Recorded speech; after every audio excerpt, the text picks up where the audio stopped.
Hello மக்களே, இன்னைக்கு வெயிலுக்கு இதமாக ஒரு சூப்பரான ஃப்ரூட் கஸ்டர்ட் தாங்க நான் ரெடி பண்ணேன்.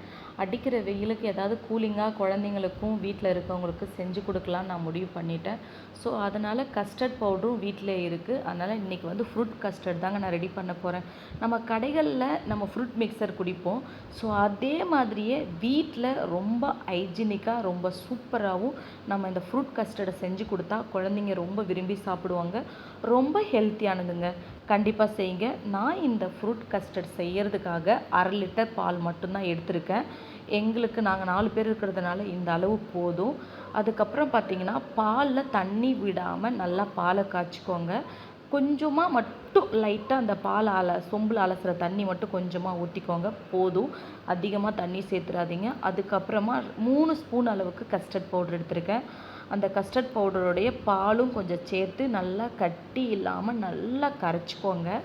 இவ்வளோதான். அதுக்கப்புறமா நம்ம வந்து பாலை கொதிக்க வச்சுருக்கோம் இல்லையா, இந்த கொதிக்க வச்ச பாலோட இந்த கஸ்டர்ட் பவுடர் கலக்கி வச்சுருக்க பாலையும் சேர்த்து ஊற்றிடுங்க.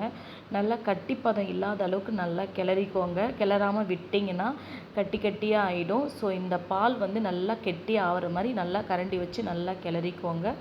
ரொம்ப சூப்பரான ஸ்டேஜில் இப்போ நல்லாவே நமக்கு ரெடியாகி வந்துருச்சு.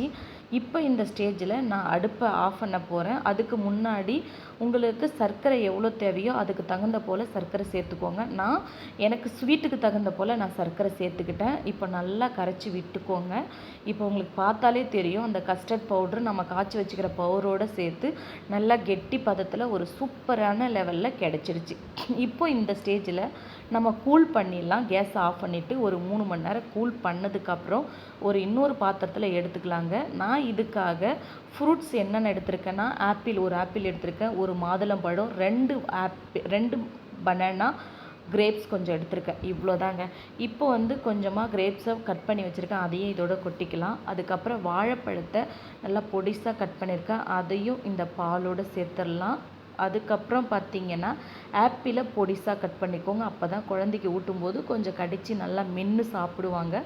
அதுக்கப்புறம் இதுக்கு மெயினே வந்து பார்த்திங்கன்னா இந்த மாதுளம்பழம் ரொம்ப ஹெல்த்தியானதுங்க, ரொம்ப சூப்பரானது. இந்த மாதிரி நம்ம குழந்தைங்க ஃப்ரூட் சாப்பிட்லன்னா கூட இந்த மாதிரி செஞ்சு கொடுக்கும்போது இன்னும் விரும்பி சாப்பிடுவாங்கங்க.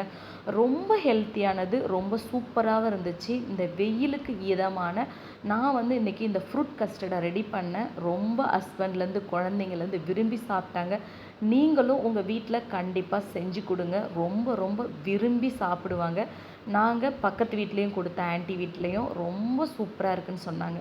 கண்டிப்பாக உங்களுக்கும் பிடிக்கும்னு நான் நம்புகிறேன். என்னுடைய அனார்கலி சேனலை கண்டிப்பாக ஒரு லைக் கொடுங்க. பிடிச்சா சப்ஸ்கிரைப் பண்ணுங்கள். உங்கள் ஃப்ரெண்ட்ஸ்க்கு ஷேர் பண்ணி கொடுங்க.